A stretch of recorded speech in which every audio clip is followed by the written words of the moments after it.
La santé environnementale a été très présente ces derniers jours dans la communication des acteurs de santé et au-delà. Dans ce deuxième épisode de La Voix de la Veille, les journalistes de l'agence de presse pays+, vous proposent un focus sur les prises de parole récentes sur ce sujet, dont la place grandit de plus en plus au sein du secteur. Quand on pense santé environnementale, on pense infections transmises par les animaux, perturbateurs endocriniens, qualité de l'air, mais aussi réchauffement climatique. En la matière, la publication du 6e rapport d'évaluation du GIEC, le 20 mars dernier, a fait grand bruit. Et à juste titre, puisqu'il révèle une hausse de la température globale des émissions de gaz à effet de serre, ainsi que de la vulnérabilité des écosystèmes et des populations. Les experts internationaux rappellent également l'impact du changement climatique sur notre santé physique et mentale. Ce sujet fera d'ailleurs l'objet d'une table ronde en présence de l'OMS le 31 mars lors du Festival de la communication santé dont la Veille acteur de santé est partenaire.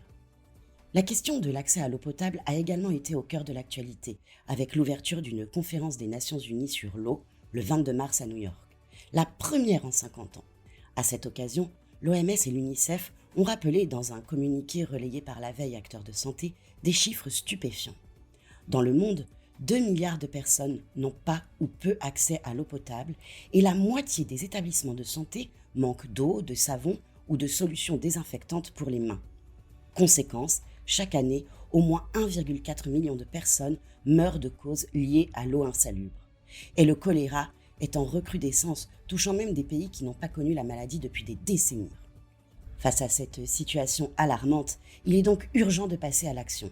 Et justement, décideurs et institutions semblent en avoir enfin pris la mesure.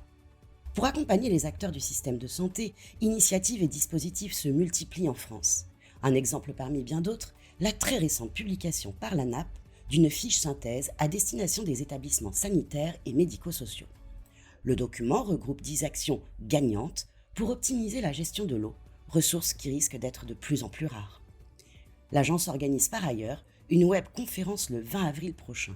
Au programme, experts et établissements pionniers expliqueront comment mener un plan d'action pour réduire durablement sa consommation d'eau. Mais pour que les actions portent leurs fruits, il faut agir à grande échelle et avec concertation. C'est d'ailleurs ce que préconise le premier tome du rapport interministériel Moyens et gouvernance de la politique santé-environnement. Publié le 15 mars, il conclut à un manque de priorisation des dépenses. Mais il ouvre également la voie au renforcement de la politique Une seule santé via une stratégie nationale en la matière.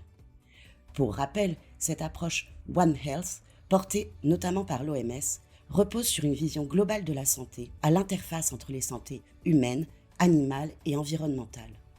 Une méthode qui prend encore plus de sens après la pandémie de Covid-19.